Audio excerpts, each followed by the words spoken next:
오늘은 조열한 사주를 일단 살펴보겠습니다. 뜨겁고 메마른 그러한 사주죠.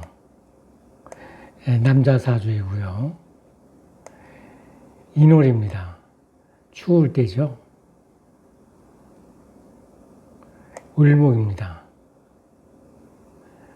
을목의 성향은 작은 초목으로 비유를 하죠.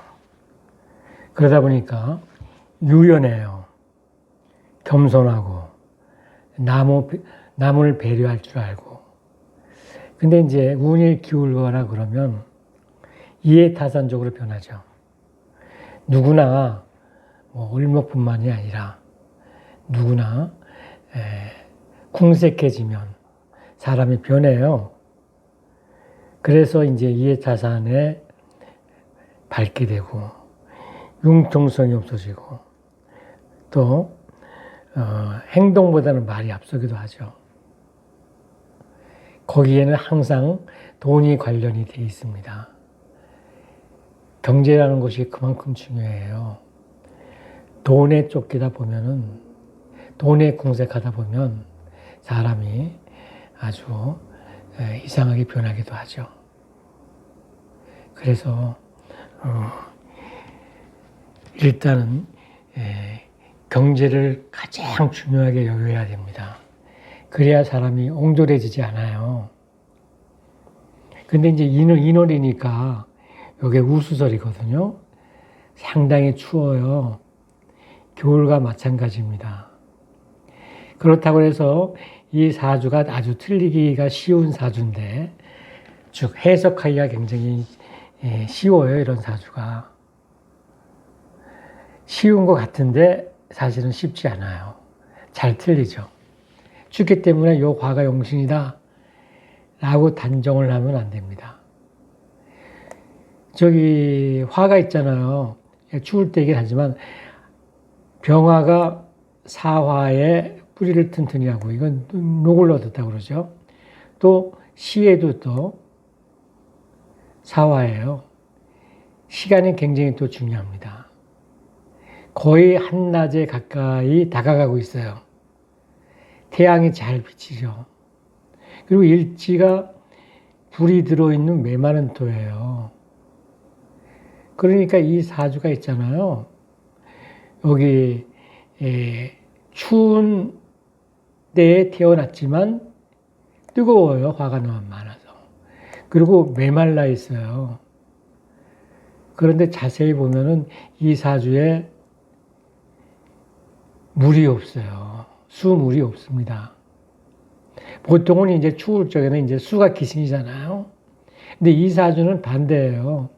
너무 화가 많고 메마른 토도 있고 토가 또 많다 보니까, 화토가 많다 보니까 물이 귀한 존재가 되죠. 그래서 물이 용신입니다. 또 인목이 용신이 되면서 희신이 되기도 하고, 그러니까 수목운에 발전하는 사주죠.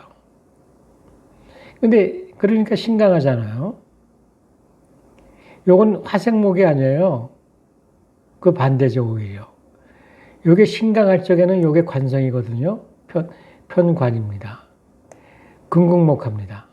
신강일 적에는 요게 희신이 되지만, 요게 신약일 적에는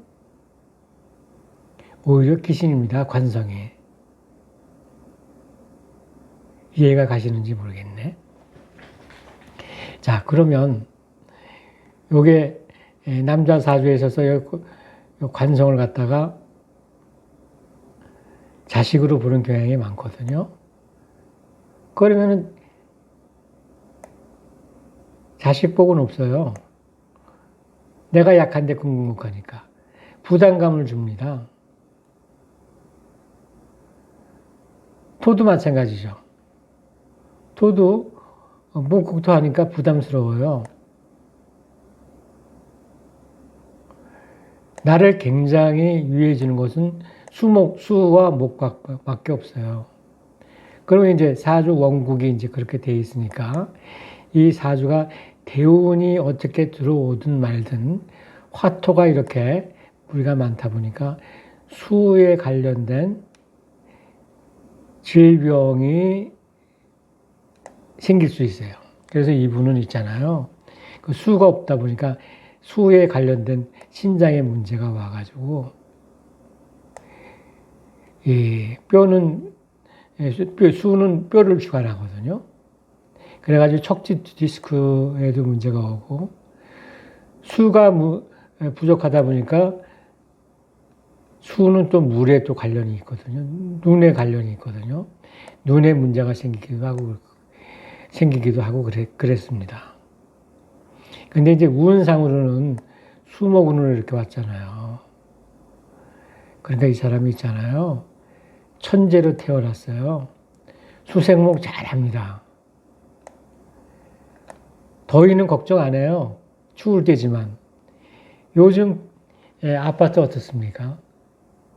난징구 살아요. 저기 보일러 조금만 올리면. 한겨울인데도. 여름 옷 입고 지내요. 조금만 보일러 올리면. 그렇게 아파트가 잘 돼 있습니다. 이거 마찬가지예요. 추울 때지만 화가 너무 많다 보니까 뜨겁고 메말라서 땀이 나고 그래요. 근데 물이 없어요. 물이 오히려 필요한 사주예요. 이거를 물을 귀신으로 받다가는 안 맞아요. 그 핵심이 중요합니다. 그래서 판단을 잘 해야지 이거를 수가 오면은 요거 귀신을 해가지고 이제 고생할 사주, 겨울운으로 해자축으로 왔으니까 고생할 사람이구나 이렇게 딱 생각하면은 안 돼요. 틀려요. 안 맞아요. 조열한 사주예요. 근데 이제 대운이 이렇게 멋지게 들어오다 보니까 이 사람이 천재로 태어나가지고 공부도 잘해가지고 법대 졸업을 했습니다. 그래가지고 저기 31세 기해년 또 물운이 왔잖아요. 25대운에. 기해대운에 저기 행정고시에 합격을 했어요. 행정고시에 합격하면은 이 당시 굉장히 직위가 높아요. 그래가지고 출세 가도를 달렸죠. 그런데 이제 문제는 운이 이제 35세 이후부터 이제 문제가 생겼거든요. 임대운이 왔어요. 그래, 요건 용신대운이니까 좋은데 술대운에 들어오자 어떤 문제가 생기느냐. 요거는 겠다 흐렸다예요. 술대운에 마음이 변했어요. 어떤 유망한 개인 기업에서 상무이사로 모시겠다고 그러니까 이 공무원을 때려치우고 유망 기업 상무로 승진을 했습니다. 근데 그게 잘못이죠. 이게 운상으로 신유 경신이 딱 기다리고 있었는데 요거 기신이라고 그랬죠. 신금이 요 기신운이에요. 그러니까 이 운에 와가지고 또 때려치우고 싶어가지고 때려치우고서 자기 사업을 한다고 그래가지고 회사를 차렸죠.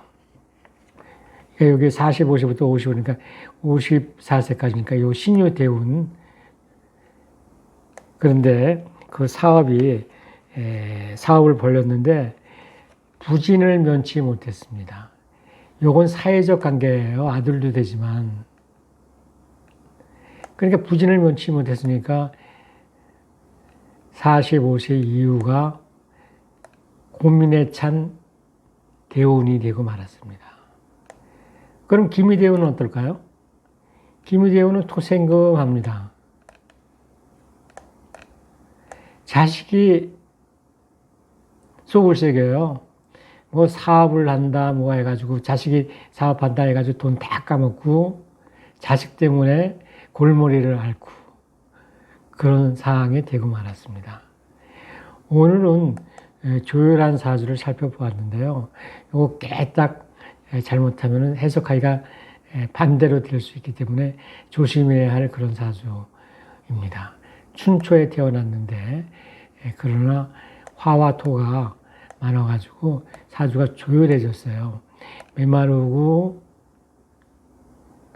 뜨겁고 마치 겨울철에 아주 보일러 시설이 잘 된 아파트 같은 그런 느낌이 들죠. 그래서 이분은 수에 관련된 질병에 시달렸고 수운에는 아주 대성을 했는데 귀신운에 들어와가지고 아주 고난에 처한 그러한 사주였습니다.